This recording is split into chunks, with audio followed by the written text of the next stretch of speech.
Halimatou, how are you? Fine, thank you. How is work? Work is fine. Halimatou, today we are here to celebrate you. So look at our cameras so that our viewers can see you as well. Halimatou, we've learned that you are the only one. You are the only woman in this office. That means you found yourself within 3 men. How do you cope to do that? What brought you to that stage? Well, I thank God for being part of 3 men who are no strangers to me because these are colleagues in the field of journalism. Ceesay M.K. Marina is the head of communication here at Ceesay. And then we have assistant communication officers. There are 2 in number. We have Yaya Bibalde, who is also no stranger to the journalism field. And also we also have Sekou Suare Jabai, who is also another prominent journalist. And we were all one time active in the field of journalism. So it's quite interesting working in their midst as the social media platform operator of CRC. That is so wonderful, Halimatou. You started somewhere like I used to hear your name in Teranga FM. How was it like being a journalist as a woman? Well, it is very tough. It is challenging as well because sometimes people think that journalism is not for women or for ladies. But as we venture into the field, we found ourselves in it and we are very excited. We are also very passionate about what we do. So we just see it as something that is normal for everyone, whether you are female or whether you are male. So at first it was tough finding yourself in a newsroom. Because I started with a local newspaper. I was a print journalist before joining Teranga, the electronic media. So I started at a local newspaper, and in that newsroom, it was male-dominated, like any other newsroom. Sometimes you even struggle to get coverages. So when I realized that this is the case, I just tried to drift away from the coverage letters, and I just break barriers in reporting, and then went to the courts to report court cases, because at the courts you don't need any letter to tell you go and cover. You just go and see a case that interests you, that might be of public interest, and then you cover that case, come back, write your story, and that's it. So that was one way that I used to break the male-dominated newsroom to fit in as a woman. That is amazing. Halimatou, are you married? Yes, recently. Recently, how do you cope the marriage with the work? Well, for every woman, it is normal. If you want to get married, because first it was kind of difficult. I would just sit and imagine how married life would be with work and all those things. Because like you, as you know, as journalists, we travel a lot. Sometimes we go as far as the interior part of the country, sometimes for days, weeks, months, and sometimes we even go across the border. We go to other countries, so it was never easy. When I said as a single lady, imagining how marriage would be for me as a journalist. But then, as I enter into the institution, as people will call it, so it was normal working as a housewife and also doing some household chores, blending it with work. It's normal, and I am enjoying it for now, because I don't know how it will be with the babies, though. Having to take care of your children, the husband, and also work. For now, as a woman, I just got married. I did not have a child yet. I'm somehow enjoying it, yes. You're somehow enjoying it. That is interesting. What is his name? It's Ibrahim Jallo. Ibrahim Jallo. Now you are Mrs. Jallo. Yes. Halimatou, you started as a journalist. You end up seeing yourself in a communication department in CRC. What were your CRC? Yeah. What were your successful stories? Well, communication job for me was never an area of interest. I wanted to be in the field throughout my career in journalism. I just want to be in the field, going to the courts, reporting cases, high-profile cases. But then all that changes when I started covering the CRC proceedings, like during their press briefings, when they are trying to set up the secretariat and also trying to let the people, the public know that the CRC has been established and all those things. I was here covering the press briefing, and the more I cover their press briefings, the more I get interested. So when I saw the adverts at first, I just don't look at it. I just look at it and said, communication is not my thing. I don't want my hands to go to bed, you know. So I look at it the second time. It was close to the deadline, so I was like, there is nothing wrong in trying. Besides, their mandate, when you look at the CRC mandate, it has nothing to do with politics. So as a journalist, we are mindful of those things. I don't want to be find myself in an institution that is political, and I am there as the communication person. I don't want that, because there will be conflict of interest in my job. So that is why when I look at the CRC mandate, I became interested. It is part of nation building. So that's how I came to be part of the communication department as the social media platform operator. So what were some of your challenges? Well, you know, the only challenge is that I'm not used to sitting at one place, serving one institution's interest. I'm used to covering stories for public interest, you know, and also various stories, you know, not just confining myself to one particular thing. And here at CRC, I'm just here to protect the interests of CRC. I'm just here to make sure that the public image of CRC is very good and positive at all times. So that is the difference. I feel like I am caged. I feel like my hands are tied. So that's the only challenge. But apart from that, working here is very nice. And it is another experience for me, because meeting new people, working with different people from different departments with various experiences in various fields of study is something that I will cherish forever. Mm-hmm. Yeah, that is amazing, Halimatou. Today being International Women's Day, who and who do you want to celebrate? Well, I want to celebrate every woman in the Gambia and across the world, especially the rural women. You know, having traveled through the length and breadth of the country many times, I've seen how they suffer, how they cope with minimal resources to make ends meet. You know, here we have everything. We have electricity, we have water, we have everything close by. But some of them have to travel, you know, kilometers to get water, to go to their farmlands, to do certain things, go to hospitals. You know, some of them don't even have, you know, they don't even have urgent medical attention. They have to travel miles to get there. So I'm celebrating all the rural women in the Gambia and elsewhere, you know, around the globe, and saying that I am very proud of them. You know, I'm proud of their achievement.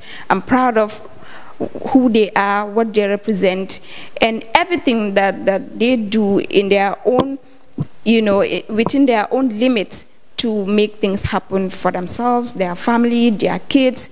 So I celebrate every woman. Yeah. Yes, Halima, you used to be a journalist, whom you know you'll be running from one part of the country to the other just to find information. What were your achievements? Well, just to say that I'm still a journalist. I'm just confined to a communication department for now. You know, as journalists, I believe that if we do not count our achievements, then we should leave the field.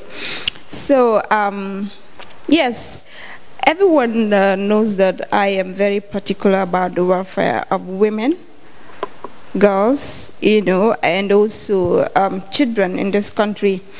And also, like she said, I used to run a column called She at a local newspaper that I was working with. But the She, we tried to promote the rights and welfare of Gambian women in the country across the board. And who are farmers, women who are traders, women who are professionals. They are into this professional work, whether they are doctors, whether they are teachers, whether they are involved in any professional job, we feature them. And also women who are very inspirational and who are advocates, activists, trying to push the agenda of women forward. Across the board, I remember interviewing a lot of women, and also I used the column to write opinionated articles on issues affecting women in this country. But unfortunately, the column died when I left, so no one took over the column yet. But I'm looking forward to running another column when I am done with the CRC work, when I find myself in another newsroom, be it print or electronic media. Because before I get here, I was running the Women Talk Show on Taranga FM, and which won me the Health Reporting Award from the GPU Award Night, which was last year. I won the Health Reporting Award, the Health and Medical Reporting Award. The story was on cervical cancer, because we all know that it affects women a lot. So the story was on that, and it won me an award. And for that, I am very grateful. And also, I am also the vice president, the first vice president of Young Journalists Association of the Gambia. And maybe that was why I did not get along with some of the media chiefs, because my interest here is the welfare of young journalists in this country. And at YJAC, this is what we promote. We make sure that the newsrooms take care of our young journalists the way it should. Because you cannot have a young journalist working for you and you do not give the person an employment letter, and the working condition is not favorable to the person, and you are not paying him or her at all. You don't even give him or her a gadget or anything that the person can work with. And at the end of the day, the person is supplying you stories and you are publishing it, your paper is selling, but the person does not benefit from it. So at YJAC, this is what we do. I'm also the president of NJOPAT. That is the Network of Journalists on Reproductive Health, Population and Development. And we complement the efforts of United Nations Population Fund, which is UNFPA, the Gambia, by advocating for the sexual and reproductive health and rights of women, girls, and adolescent youth. It has been years now, and we have made some achievements here and there with our publications, with our advocacies on radio, on print, and everything was going well, yes. That is amazing and a great achievement in that case. We've seen women in the Gambia being vice presidents, ministers, journalists, lawyers, doctors, and the like, but we've never seen a woman being a president in the Gambia. So what's your say on that? Well, I remember before the, is it 2016 election, presidential election, we were talking about it at a women's workshop, women journalist workshop, something like that. And someone interviewed me as part of the practicals, and I was telling them that I would love to see a female flag bearer. And there was a female flag bearer who is now the minister in the current government. But for some reasons, she joined the coalition, which is not bad.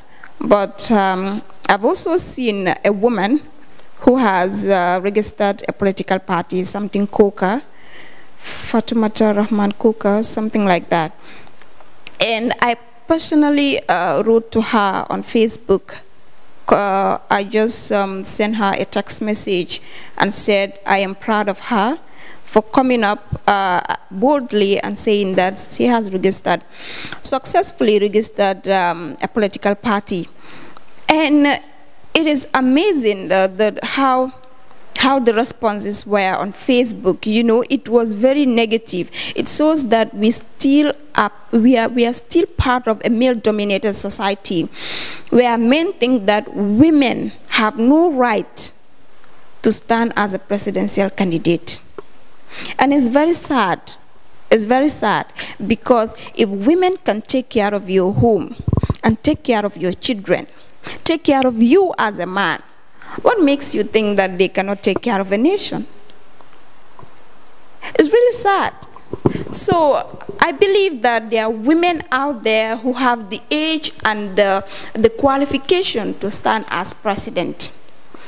And I am calling on every woman out there, if you are a Gambian citizen and you have the right to vote and be voted for, it is time for you to stand out and say, we are done. We are tired of male politics, because look at the male politics now. They are just fighting each other. Maybe it is high time that a woman would just come out and try to do something for this nation. So I'm definitely looking forward to a woman president. That is amazing. I am also calling up all women whom you know that they have the qualifications to stand as a president, so that at least one time in history we will have a woman president. Halimatou, we've seen Yakumba Jaite, who was a National Assembly member and MP, who is not now inside the parliament because he is out there. She was sacked by the president. What's your take on that? Well, that is a complex issue, and it is politics as well. But as a woman, personally, I believe that no matter what happened, you know, women should not be subject to any removal from office, dismissal, termination, you call it, just because of political differences between leaders. I don't think that should be the case. So, maybe the one who sacked her has his own reason, but if the person is truly someone who valued the women of this country, who believe in the empowerment of the women of this country, the empowerment and the advancement of women of this country, I believe the person should do something about it instead of firing or terminating the services of women. I think the person should work on how to make sure that in every department we have 50% women in those departments. So her termination is very unfortunate, and I believe that, you know, someday she'll find a better job somewhere. Good morning, sir. What's your name, please? My name is Yaya B. Balde. I work with Constitutional Review Commission at CRC as Communications Officer at the Communication Department. Today is International Women's Day. Do you normally celebrate it? Yeah, International Women's Day, which globally is celebrated every March 8th. So for me, I think every day ought to be International Women's Day. We shouldn't only limit ourselves to 8 May, because there are a whole lot of things that our women are doing in society. It shouldn't be only devoted to 8 May. But some will say, why are they celebrating International Women's Day? For me, personally, I think this particular day ought to be a sober reflection on social, political, economic, and cultural achievements of women in our society, as they, in a daily basis, encounter with a whole lot of, you know, difficulties and challenges. So it should go beyond celebration. It's a moment of reflection, unity, and advocacy, and more so, actions. We can come have town halls meeting, we talked a lot, but at the end of the day, what is important is action. We are seeing groups of women, individual women, doing amazing things in the Gambia and elsewhere. Vis-a-vis, others are grappling with daily challenges in our society. And sometimes hardly we talked about them. That is why I said it should be a sober reflection moment for people from the angle of social, economic, political, and cultural achievements of women. And we see how best we're able to enhance the women's participation in our societal development. Yeah, that's my take. So who and who do you want to celebrate today? I may not be in a position to single out a particular person, but all what I will say, I respect women in general, irrespective of your socio-linguistic background, or tribe, or your color, or your size. I'm a respecter of human being. And of course, women are part and parcel of that. So in general, I respect every woman.